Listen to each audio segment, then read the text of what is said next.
Hello, everybody. I am sorry. For some reason, I got disconnected. I don't know what happened exactly. I will hopefully try to examine and talk to Facebook since I'm an administrator and the creator of the Catholic Church and the Reformation Debates Forum. I do have a way of discussing and sharing errors that go on with Facebook and with my transmissions with you, etc. So I will bring that up. Having said that, I kind of got to, uh, I want to start all over basically by acknowledging what the subject matter for today is. Um, what I want to discuss is something that seems to come up a lot lately, and that is the word Roman Catholic.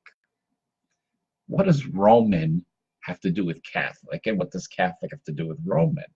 After all, they're under, people like to use that word so much. Well, let's go back, let's go backwards. That's the way to do it usually. But I will prove to you and I will show to you from the early church that Roman Catholic is really not the proper name of the church of Catholicism. It's not the proper name. But I want to give you a little bit of history. The word Roman comes actually side by side during the Reformation when King Henry VIII separated from the Pope because of a lot of issues, not really just primarily, but primarily it was because he wanted a divorce with Catherine of Aragon, I believe, if I know my history correctly. He didn't get it, so, you know, he decided, well, you know what, I'm going to create my own state religion, okay? And I'm going to call it the English Church, the Church of England, which is, better known as the Anglican Church. Now, he then started to say, well, since I'm no longer part of the Pope, I'm not in union with the Pope because I am a Pope now. I'm the Pope of my own state religion. Basically, what he said, um, or what he implied. Um, what he said, what basically extrapolated from that is that Roman Catholic started from that crux. It became used later on in a very kind of a derisive way, all right? Because in a sense, as I'll get to it in the meat of the matter, it's a whole different ball game, later on. Um, oh, Billy, come on. Yeah, I know it's funny, I know, but it's true. History's full of a lot of funnies, but it's true. It's true. You just have to look at the pages of history and recognize the weaknesses that Protestantism likes to imply. The implications being that the word Roman is actually means the primacy. That's where the primal office of the Catholic Church resides. The primal office of the Catholic Church resides in Rome. Hence, the word Roman Catholic is used. But that is used incorrectly. Because if we go back, let's see, I don't know, 1,000 years before the Reformation, that would be like the 5th century, 4th century. There were 5 primal sees of the church. There was Rome, which was the principal head of, which is Cephalus, not autocephalous. We don't have self-governing churches. There was never a self-governed church in the early church. As much as people like to believe it, it wasn't like that. Sure, it wasn't as organized as it is today, but as time went on, the need for greater clarity required organization, but that doesn't mean that the seed for it wasn't there in the beginning. When we look at the beginning, Roman was the first see in the 4th century. It was mentioned in I believe, the Second Council, Ecumenical Council. The other sees were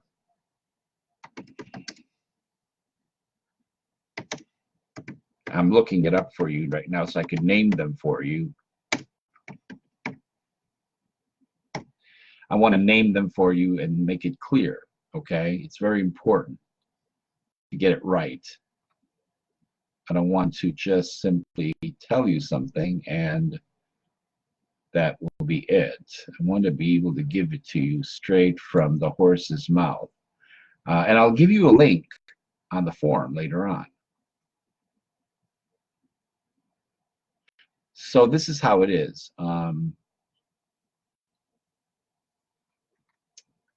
Basically, there were, originally there were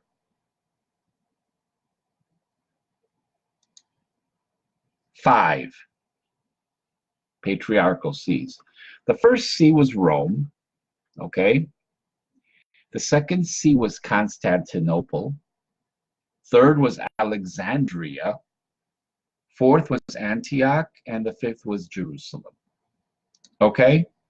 So we got that straight. That's clear. Those were the 5 sees of Rome.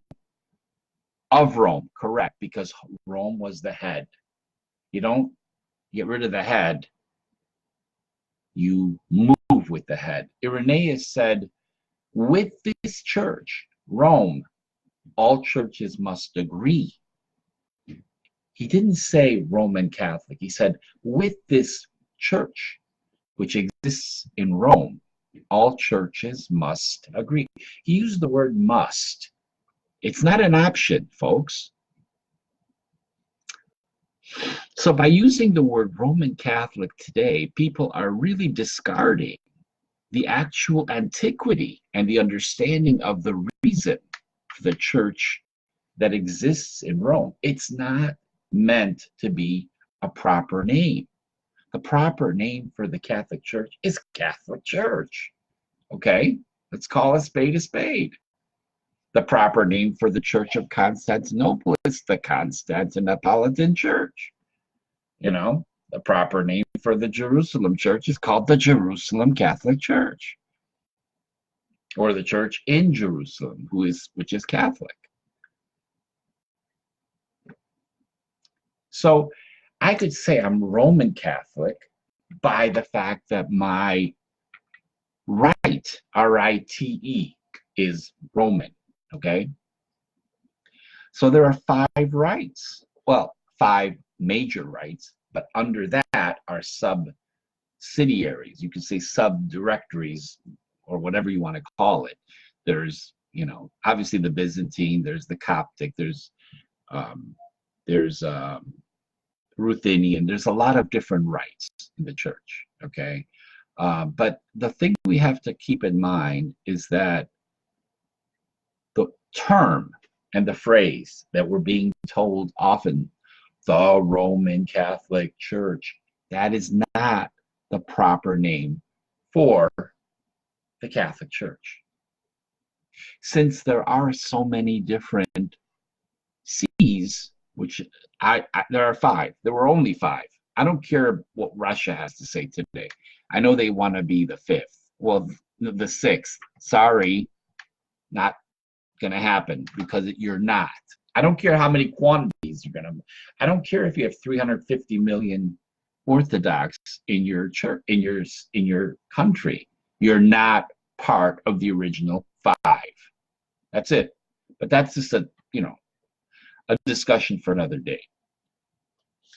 What I want to make clear to you folks is that when we use the word Roman, we're using it stylistically, liturgically, liturgically. We're not using it as like, I would call myself Robert and then my last name. That's not the way it is to be used. And it's not the way it was used. You're not going to find it anywhere before the 16th century. You might find it loosely written. The Roman Catholic Church says this, someone may say that occasionally, but that's because who's saying it? It's coming from a Roman background. People say things all the time. For instance, an example, which is a perfect example, is, this country says this, and they said that today. Like, let's say we hear the word, the German Catholic bishop said this and this and that. Does that mean that we are all Germans? No. We have to understand what the original understanding was, and the early church makes it very clear. So this is not going to be a very long video. It's just to explain and also to articulate that there are today some Anglican churches that want to claim that Roman mantle, that Catholic mantle without the Roman. It's like they want to have all the bells and whistles without the head. Unfortunately, that's not what the early church believed. All right. So I'm speaking out to you all who are Episcopalian and Anglican, and yeah, we have Catholic saints. Yeah, of course you do. For the first 15 centuries, you were part of Rome, and you have Catholic saints. But after that, you didn't. Why not? What happened in the last 500 years?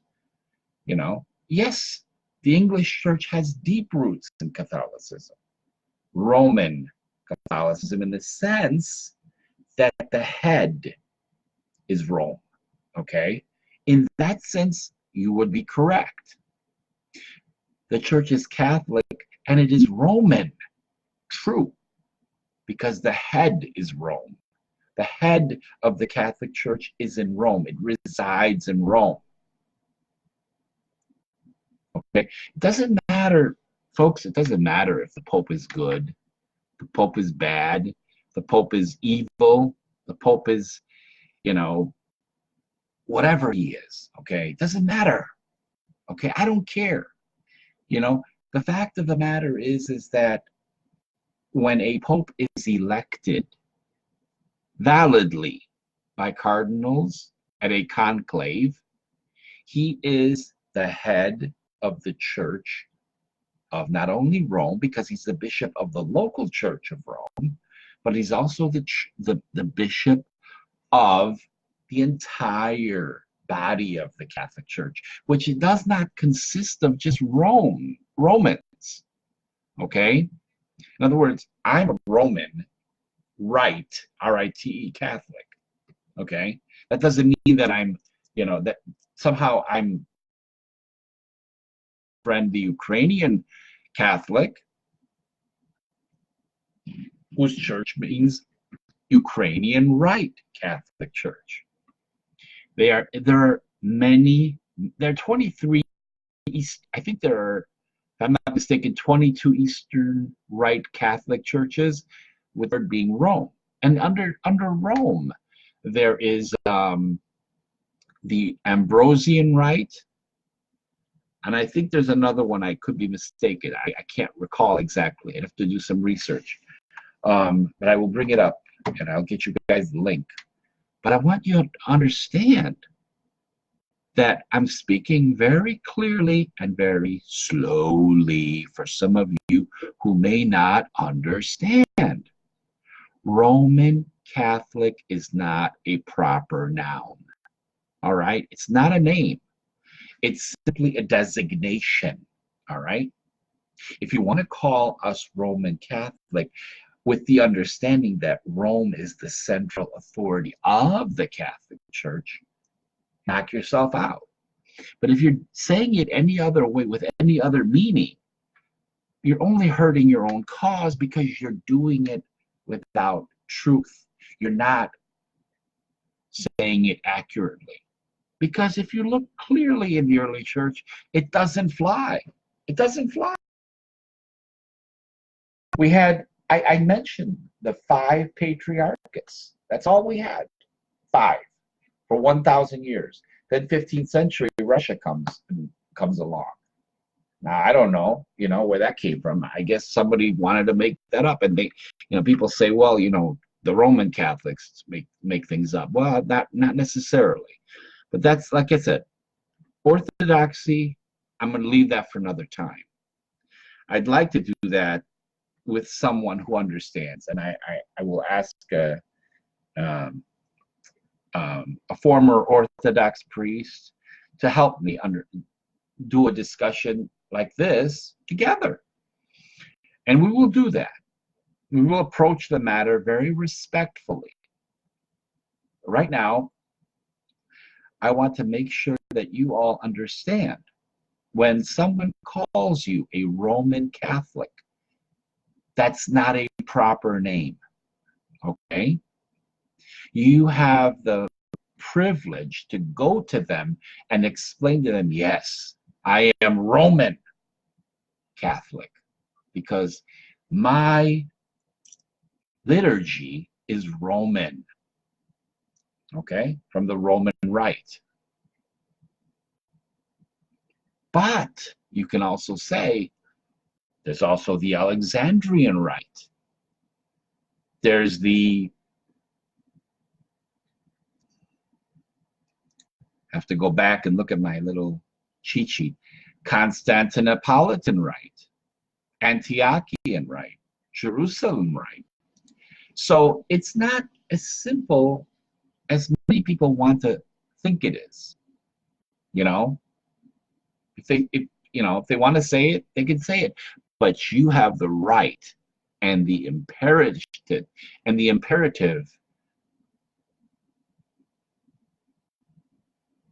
facts to point out to them, what do you mean by that?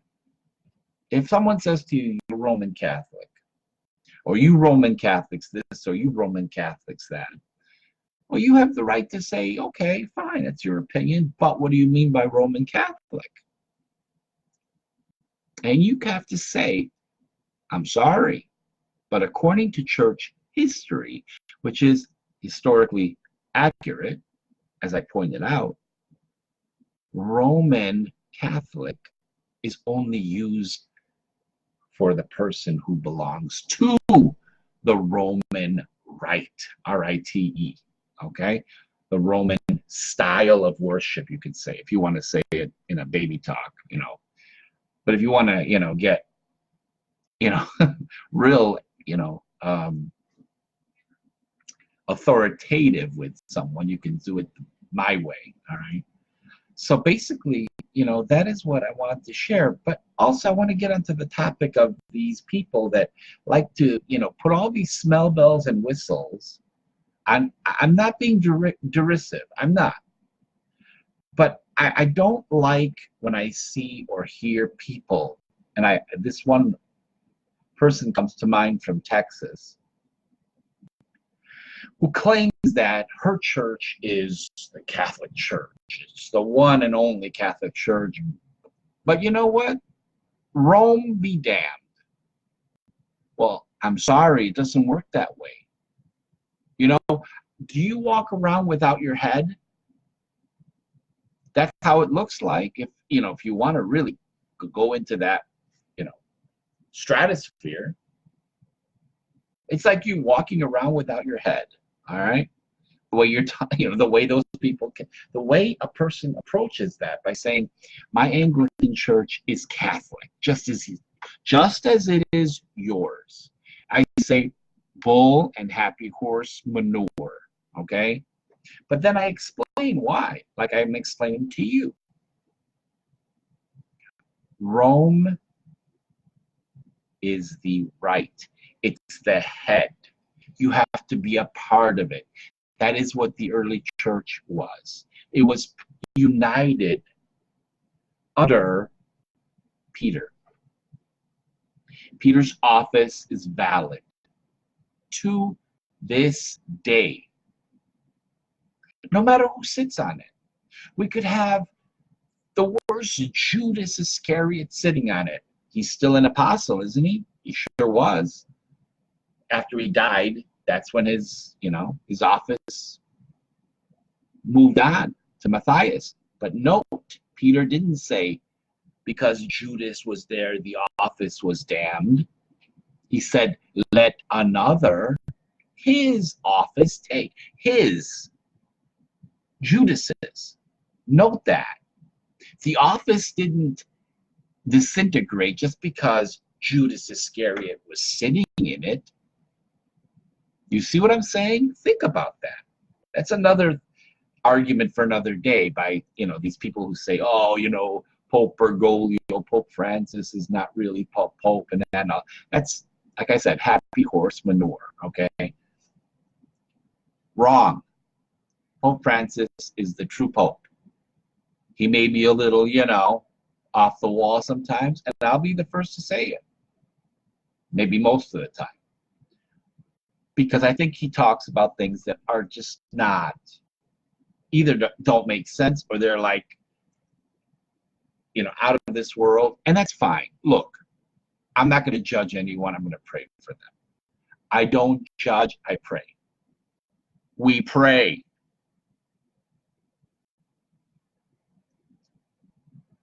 So what we need to do is seek more of the intercession of St. Peter on behalf of Pope Francis. We need to ask God to intervene. As St. Padre Pio used to say, I'm winding this down a little bit because I want to keep it at 30 minutes or under. I certainly don't want to lose your attention. And I want to be able to tell you folks that when we pray, we say. So, oftentimes throughout the day, say the prayer of St. Michael, for the Church of Rome, because the Church of Rome today is sick. It is ill. It is weak.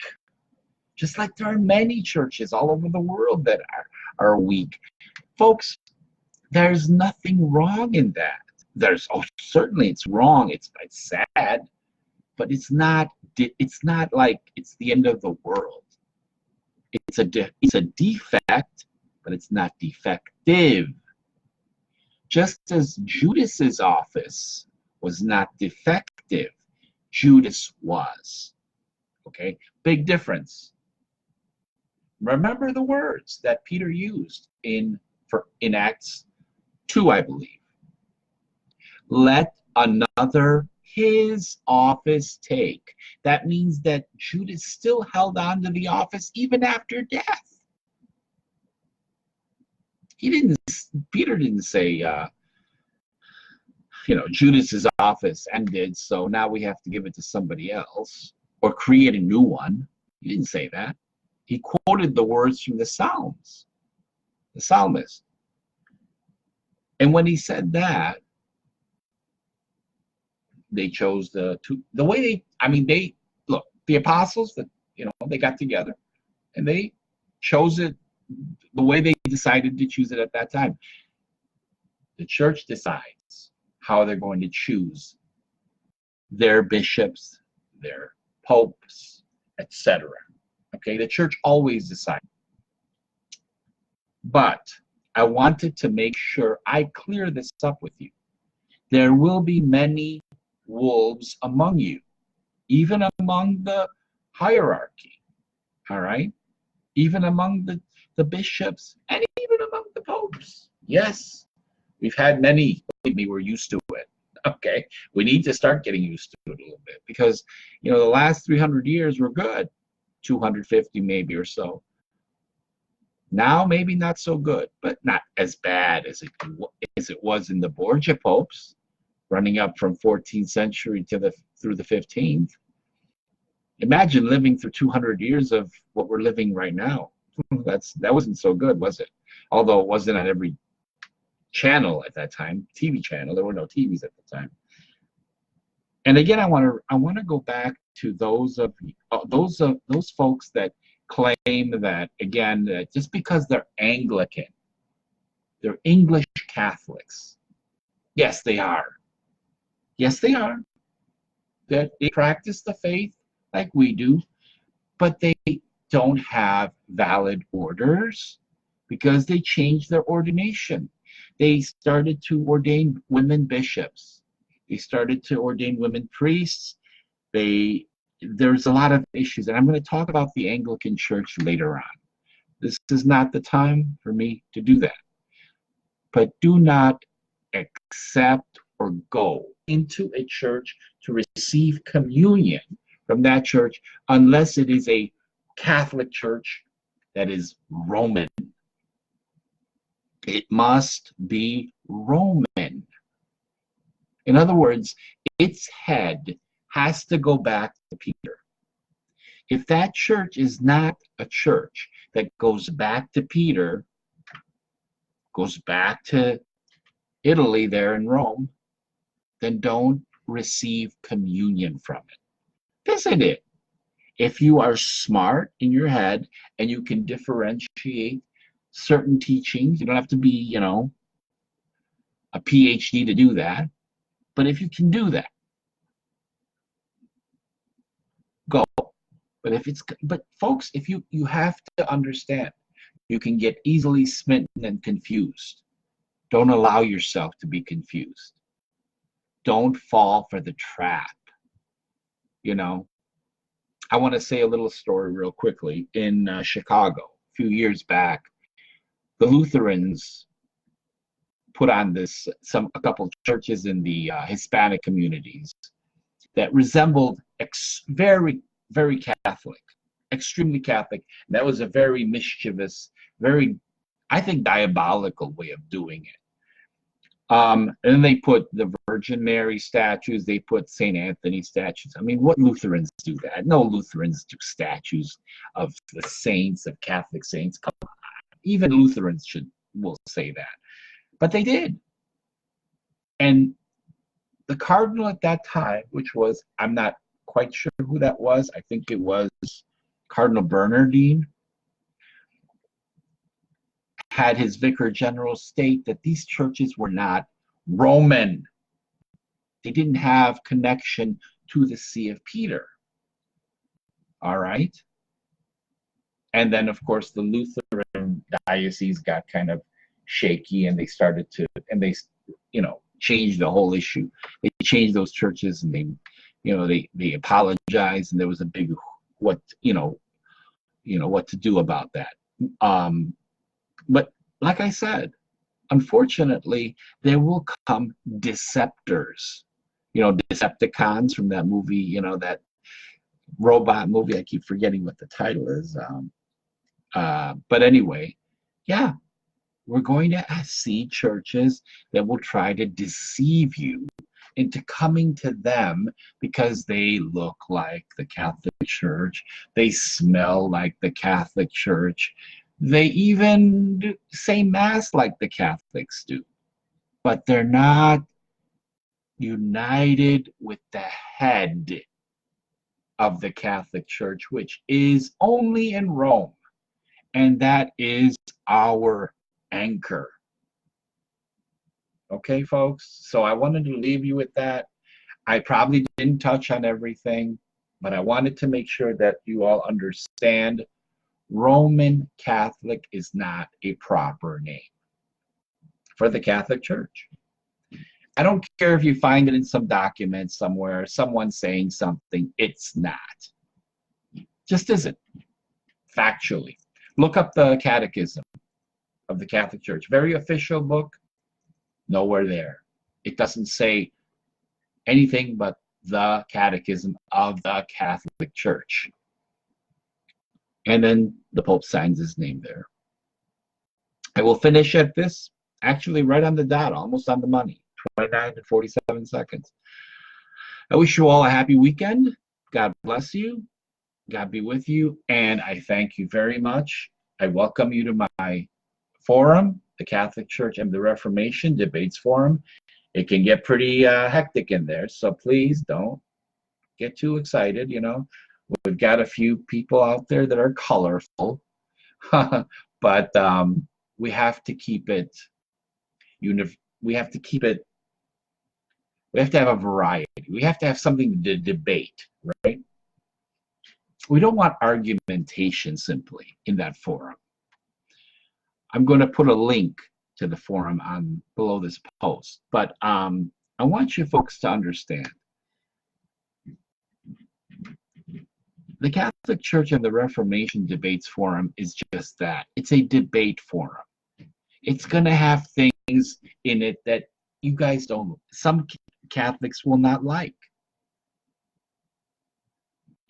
I and other administrators have set up certain rules and boundaries, and they have to stand by them. I want to make sure that the presenters in that group are intellectually honest about their faith. If they say Catholicism is not a Christian church, you'll see that. And they will provide an intellectually honest response to that. I disagree with them wholeheartedly, but it's okay. Look, that's what that debate forum is all about. So please come and help us out, knock yourselves out with that and do some, strengthen your faith a little bit. So I will hope to see you very soon. Give me some topics to talk about. I'll be happy to pick some out, look at them over. The next topic I'm going to try to pray on and see which one to use. I would like to use the topic which I was going to use today, the crises in the Catholic Church. But I really thought this one was something that just attached itself to me, and I felt like God really wanted me to point this out. Okay, and I'm an amateur. I'll admit I don't do these things, very often. But when I do, I really feel that it's important to share this information with you because I have it.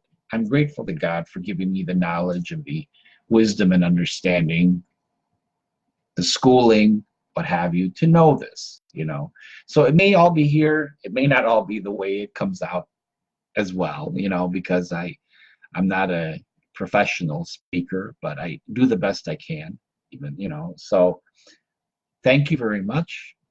Again, I wish you a very happy weekend. And we'll see each other very soon. Take good care. Bye.